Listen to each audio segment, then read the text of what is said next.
Eagle Electronics Festival of Discount Sale. Home appliances and kitchen appliances. அனைத்தும் சென்னையிலேயே மிக குறைந்த விலையில். ஈரோட்டில் புத்தாடை வாங்க குவிந்த மக்களால் கூட்டம் அலைமோதுகிறது. கூடுதல் தகவல்களை வழங்க இணைகிறார் செய்தியாளர் சதாசிவம். வணக்கம் சதாசிவம். ஈரோட்டில் இறுதிக்கட்ட விற்பனை எப்படி இருக்கு? மக்கள் எந்த அளவுக்கு குவிஞ்சிருக்காங்க? அங்க இருக்கக்கூடிய கள விவரங்களை பதிவு பண்ணுங்க.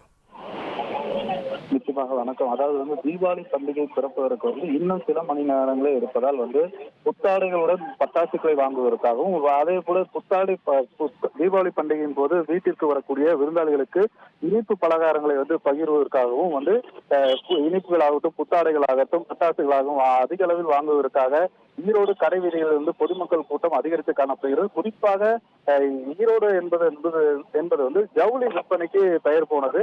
அதே போல திருப்பூரில் பனியன் கம்பெனி, அதாவது பனியன் ஜவுளி உற்பத்தி ஆனாலும் அதோட சந்தை பார்த்தோம்னால் ஈரோடாக உள்ளது. இதனால் பனியன் கிளாத் போன்ற துணி வகைகளை வாங்குவதற்காகவும், ஈரோட்டில் புத்தாடைகள் புதிய வரத்து அதிக அளவு இருப்பதால் அதை வாங்குவதற்காகவும் ஏராளமான பொதுமக்கள், அதாவது குறிப்பாக ஈரோடு ஆகட்டும், நாமக்கல் ஆகட்டும் உள்ளிட்ட மாவட்டங்களில் சுற்றுவட்டார பகுதியை சேர்ந்த ஏராளமான பொதுமக்கள் வந்து கொண்டிருக்கின்றனர். காலை முதலே பொதுமக்கள் புத்தாடைகள் வாங்குவதற்காக அதிகரித்து வருகின்றனர். மேலும் போலீசார் தரப்பு கூடுதல் பாதுகாப்பு பணிக்காக 100க்கும் மேற்பட்ட போலீசாரும் நகரின் முக்கிய பகுதியில் 10க்கும் மேற்பட்ட உயர் கண்காணிப்பு, அதாவது சிசிடிவியுடன் கூடிய கண்காணிப்பு கேமராவும் வைக்கப்பட்டுள்ளது. தொடர்ந்து குற்ற சம்பவங்களில் ஈடுபடுவதை தடுக்கும் வகையில் போலீசார் அதாவது மத்தி என்ற சீருடையிலும் போலீசார் ரோந்து பணியை மேற்கொண்டு வருகின்ற.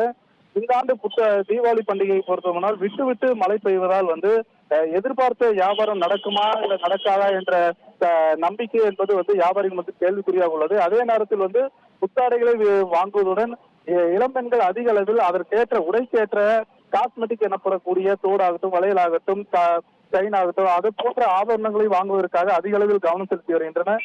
மேலும் சிறுவர்கள் தங்களுக்கு புதிய வரத்துகள் பட்டாசுகள் விதவிதமாக வந்துள்ளதால் அதையும் தங்களது பெற்றோர்களுடன் சேர்ந்து வாங்க அதிக அளவில் ஆர்வம் காட்ட வருகின்றனர்.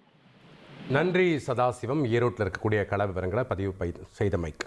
ஈகிள் பர்னிச்சரில் ஃபெஸ்டிவல் ஆஃப் டிஸ்கவுண்ட் சேல். உலகத்தரம் வாய்ந்த பர்னிச்சர்கள் என அனைத்தும் சென்னையிலேயே மிக குறைந்த விலையில்.